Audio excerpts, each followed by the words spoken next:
1973, Casino de Deauville, one of the most prestigious gambling floors in France. A single roulette table has bled money for 5 straight nights. $1 million gone. Management checks the wheel, checks the dealers, checks the odds. Nothing adds up. But surveillance keeps flagging one detail: a woman sitting too close to the wheel on every single spin. A cigarette pack that never leaves her hand. Her name is Monique Laurent. And what is hidden inside that pack is about to trigger the largest casino freeze in French history. Casino de Deauville sat on the Normandy coast like a fortress for the rich.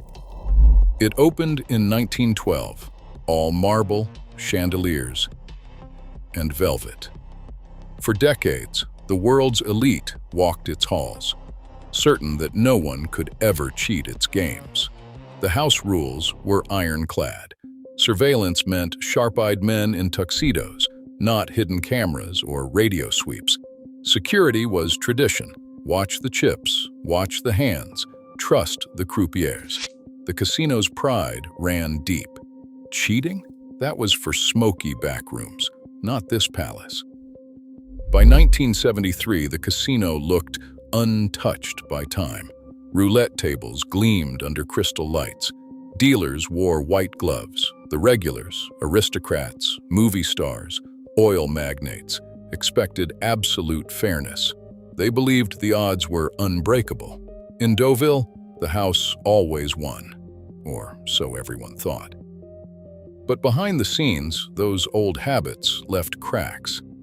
Staff relied on visual audits. No one searched for electronics. Roulette balls were checked for weight, not for circuitry. The security chief trusted his team.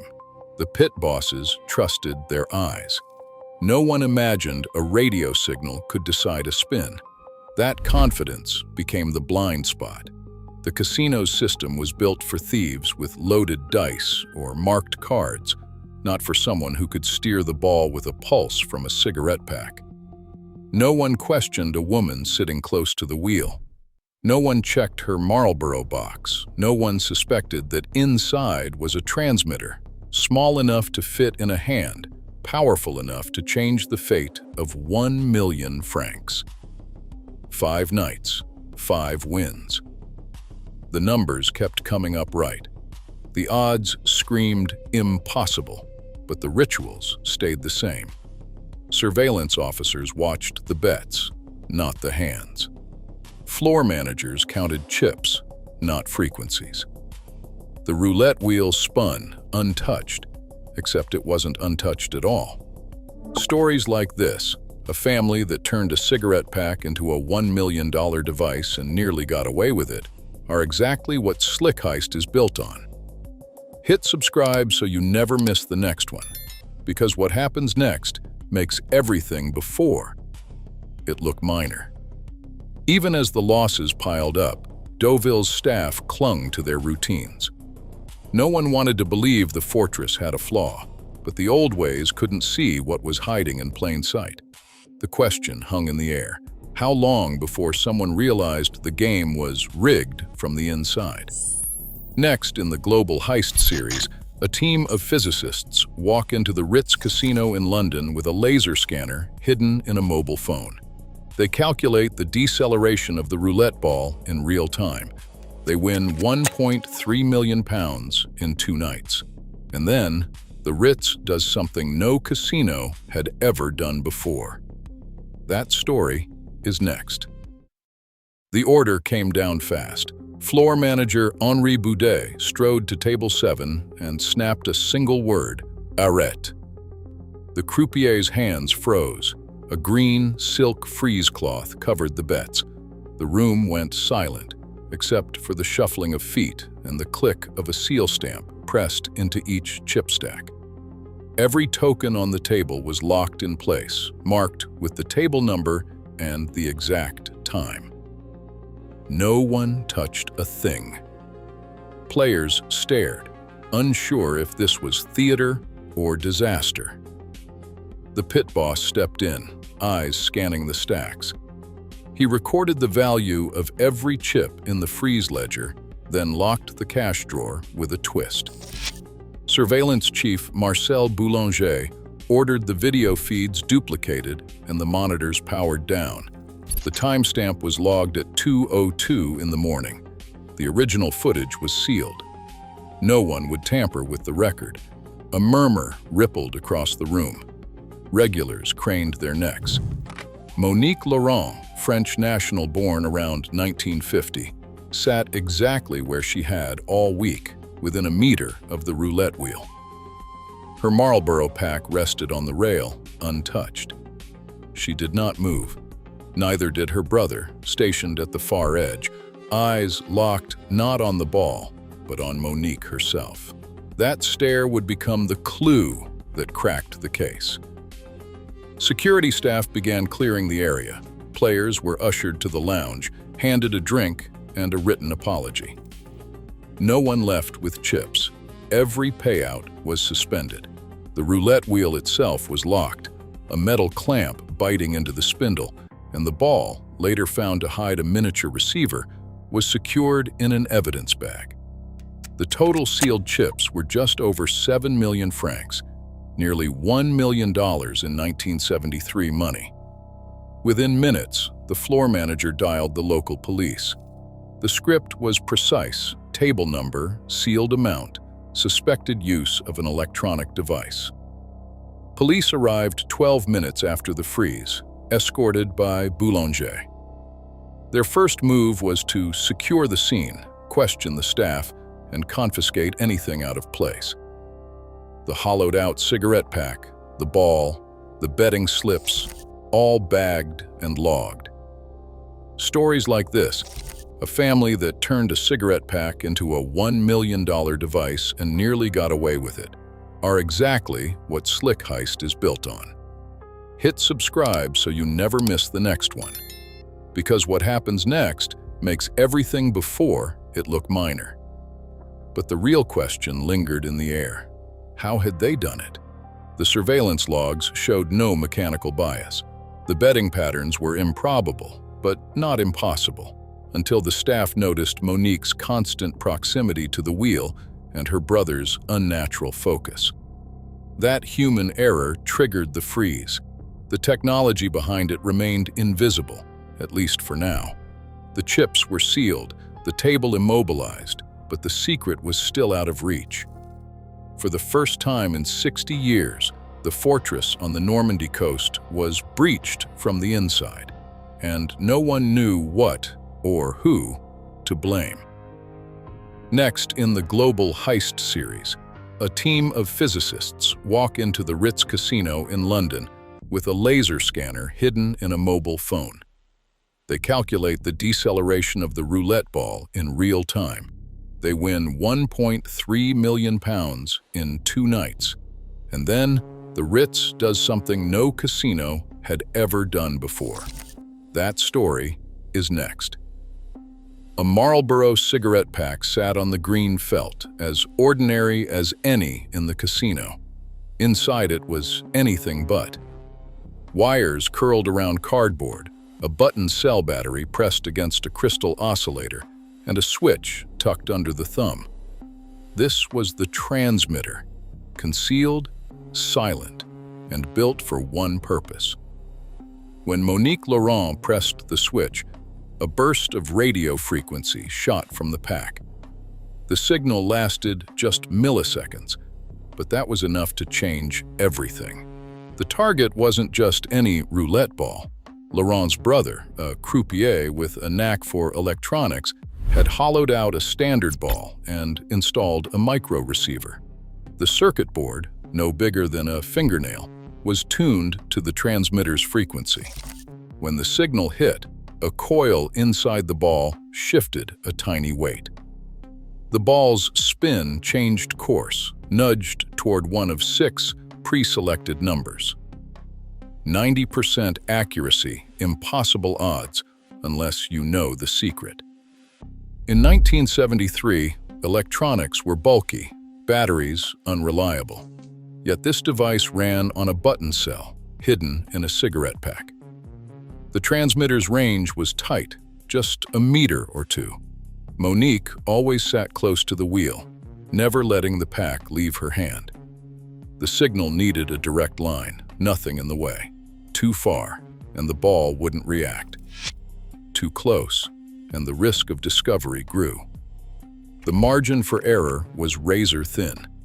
The transmitter was stripped to essentials: a crystal-controlled burst, a folded wire antenna, no moving parts. The receiver inside the ball was even more fragile. It had to survive the chaos of the wheel, wood, felt, collisions, and still respond on cue. The battery inside the ball allowed only a few dozen activations. After 3 nights, the team swapped in a fresh ball during a routine cleaning break. No one noticed. The croupier handled the switch with practiced ease. 6 numbers, again and again. The odds defied belief, but the house trusted its eyes. No one checked for radio signals. No one weighed the ball. Security watched for sleight of hand, not invisible bursts of energy. The Laurents moved unseen. The real strength was discipline. Every signal was timed to the second. Bets were placed to blend in. The transmitter never fired unless the wheel spun, the croupier was distracted, and the floor manager looked away. The ball responded, but never so obviously as to draw suspicion. For 5 nights, the numbers kept landing. The casino's confidence became its weakness, but even flawless technology can't erase human error. One slip, a glance, a hesitation, a brother's eyes on his sister instead of the wheel. That was all it took.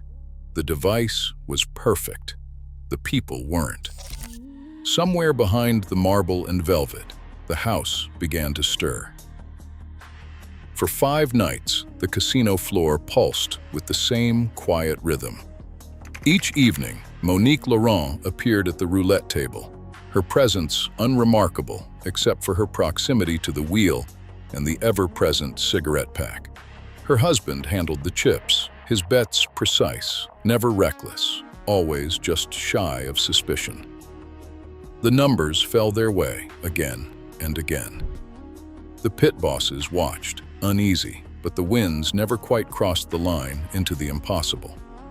The records show a steady escalation: 50,000 francs the first night, nearly $500,000 by the second, then more. Each payout stayed beneath the casino's reporting thresholds, blending into the background noise of high-stakes play. Monique's brother, the croupier, kept his eyes on the table and his sister. He had hollowed out a roulette ball, fitted it with a tiny receiver, and slipped it into play during a shift change. The transmitter, hidden in the Marlboro pack, was only activated at the right moment. One press, one coded burst, and the ball would settle into one of 6 numbers. The odds, 90% accuracy, defied belief. On the casino floor, it looked like a streak of luck. Surveillance logs from those 5 days later revealed a pattern. Monique never strayed more than 1 meter from the wheel. Her posture remained unchanged. Her gaze steady. Staff dismissed it as superstition. Regulars had their rituals. But the numbers kept landing, and the winnings mounted. On the 4th night, the husband began spreading bets across 2 tables, trying to muddy the trail. By the end of the week, their take approached 5 million francs, close to 2 million euros today. The house had never seen a run like it. Discipline held until the 5th night. Then, a single glance broke the spell. The brother, usually focused on the ball, looked up and fixed his eyes on Monique. It lasted only a moment, but it was enough. Surveillance officers, trained to spot the smallest tells, caught it. An attendant logged that the man at the wheel was watching the woman, not the game. That note triggered a cascade. The pit boss called for a review. The floor manager lingered. Suddenly, the routines that had kept them invisible failed. The chips were frozen, the wheel locked, and the players ushered out. The aftermath was methodical. Staff pored over betting slips and surveillance tapes, searching for the flaw. The answer was not in the chips or the wheel, but in the brothers' fixation, a glance that betrayed the scheme. The technology remained hidden. The error was human. The secret behind the run still lay beneath green felt and marble, waiting to be uncovered. Numbers told the story before anyone spoke. The surveillance officer, eyes fixed on betting slips and win logs, flagged table 7. 6 numbers, hit after hit, over 5 nights, a pattern no odds could explain. The pit boss called in detectives. They moved quickly past velvet ropes and anxious guests. Monique Laurent, French national, born around 1950, was found with a Marlboro pack already sealed in an evidence bag, the roulette ball beside it. Her brother, still in his croupier's jacket, watched in silence. Her husband stood nearby. 3 suspects, all in custody. The arrest reports listed everything: a hollowed-out cigarette pack, an altered roulette ball, betting slips and chips, over 7 million francs, nearly $1 million in 1973. The detectives pressed for answers, but the technology stayed quiet. The transmitter looked like trash, the ball ordinary. No wires, nothing obvious. Yet the numbers did not lie. Surveillance logs showed clusters of wins that defied chance. 5 days, a 90% hit rate, and a pattern that broke every rule of probability. The suspects were led away in handcuffs. The devices, sealed and bagged, waited for the lab. Officers traded theories, but the method remained invisible. How do you convict someone when the trick hides in plain sight? The numbers haunted the squad room. If technology could slip past Deauville's eyes, who else might be watching, waiting for their own perfect run? Lab technicians would soon dismantle the evidence, searching for the secret that turned a cigarette pack into a $1 million weapon. Until then, only the data spoke. Inside the lab, engineers puzzled over the evidence: a battered cigarette pack, a roulette ball split in 2. The transmitter, hidden among Marlboro filters, was crude but effective: a tangle of wires, a button cell, and a crystal oscillator.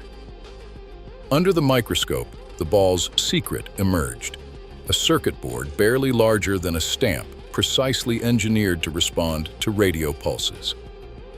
It took days to reconstruct the method. A millisecond burst from the transmitter nudged the ball's path, steering it toward one of 6 numbers. The illusion of chance was undone by physics and nerve. Investigators studied the schematics and could find no precedent. The casino's reputation, built on ritual and security, had been breached by a device that looked homemade. Lab reports revealed the transmitter's signal was brief and almost undetectable, but the betting logs told the story: 90% accuracy over 5 nights, and $1 million lost. For the first time, the house was outmaneuvered by invisible technology. Alarm spread through the industry. Vendor contracts for radio frequency detectors appeared on casino desks across France. In Deauville, handheld radio frequency scanners became standard at every roulette table. Security teams swept for rogue signals before every shift, their detectors tuned to catch the frequencies that once slipped by. Trade regulators issued new bulletins, stating any unexplained spike in the ether would trigger immediate lockdown.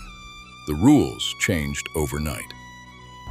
By 1974, London, Brussels, and Monte Carlo had followed suit, rolling out their own radio frequency sweeps. Surveillance officers learned to scan the air, not just the tables. The Laurent case became required reading for casino security.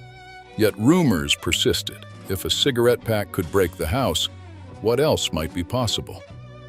Soon, a new team would arrive at the Ritz in London, armed with a laser scanner hidden in a phone, ready to rewrite the odds once again. Every casino security system today traces its roots to that Normandy floor in 1973.